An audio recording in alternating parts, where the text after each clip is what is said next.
Deuteronomy 19, this section that's read for the Reese Chronological Bible. It's amazing.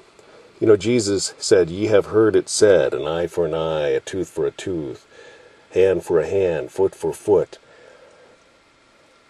And Jesus, said, "But I say unto you," And I often think of where Jesus spoke to the disciples and rebuked them when they wanted to bring fire down from heaven upon some folks who were bothering them.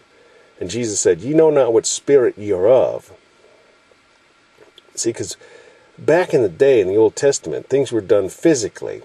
Not that the Lord wasn't capable of doing them himself, but he wanted to establish judgment. I don't know if I'm going to explain this right, or if this... Okay.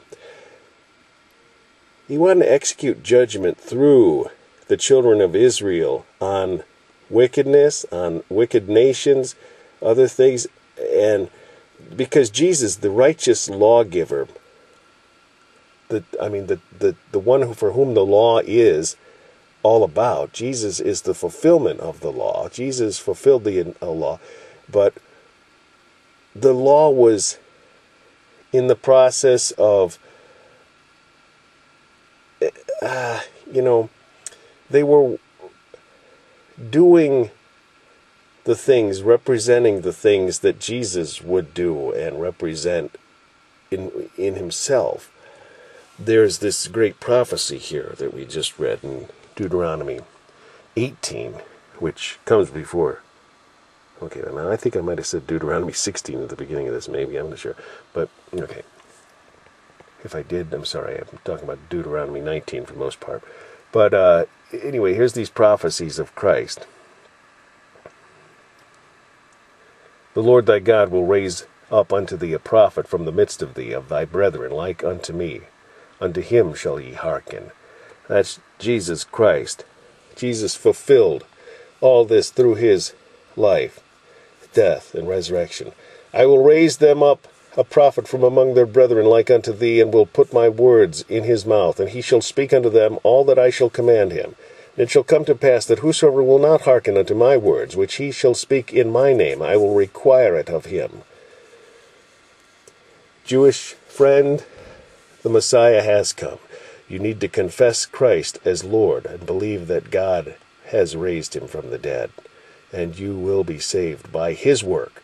That's why you don't participate in works on the Sabbath. Jesus' work was completed just before the Sabbath. He rested on the Sabbath himself, and at the beginning of the week, when the Sabbath was completed, he had risen.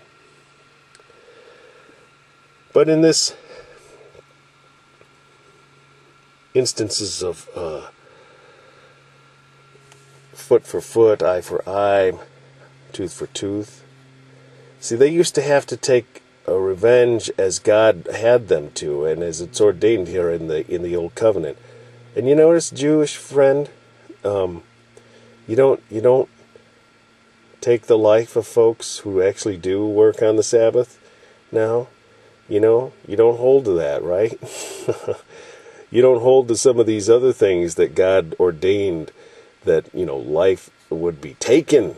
You would take life. Jesus took that away. That's why you don't do it anymore. That's why you don't slay your brother for speaking out in the, using the Lord's name in vain. You don't slay a man for gathering sticks on the Sabbath. That's what this is all about. But the thing is, this passage is talking about families and promises of God. God, the landmarks are still there, and they still belong to the children of Israel. God has set those forth in his word. Very detailed. What is owned by what nation, what portion of the nation of Israel? What tribe? It's part of the, big problem, the land disputes and stuff, and who is actually, owns the inheritance. Well, the Jewish nation as a whole, we could say, owns these divisions. I don't think they're going to split up into tribes anymore, and there's such a controversy over tribes and this and that. But nonetheless, that land is still very specifically laid out, and God still, his judgment is sure. Remember Jesus said to the disciples, "Ye know not what spirit ye are of." It's not our work to cast judgment or execute judgment on those who've broken the boundaries, land divisions. But God will. And God is. And we must trust God.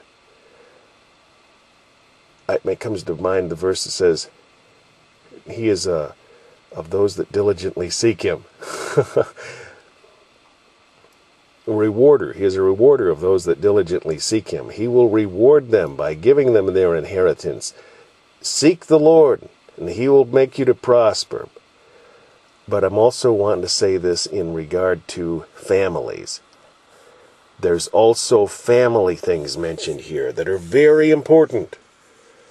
God established here about false witnesses.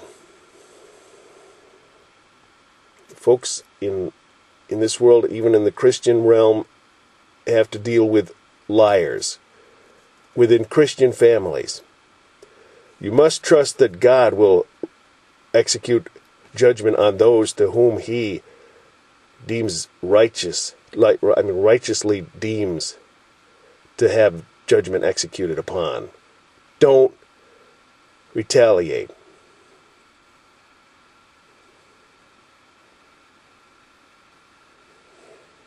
It's hard. Especially when you've been falsely accused. But God will fight for you.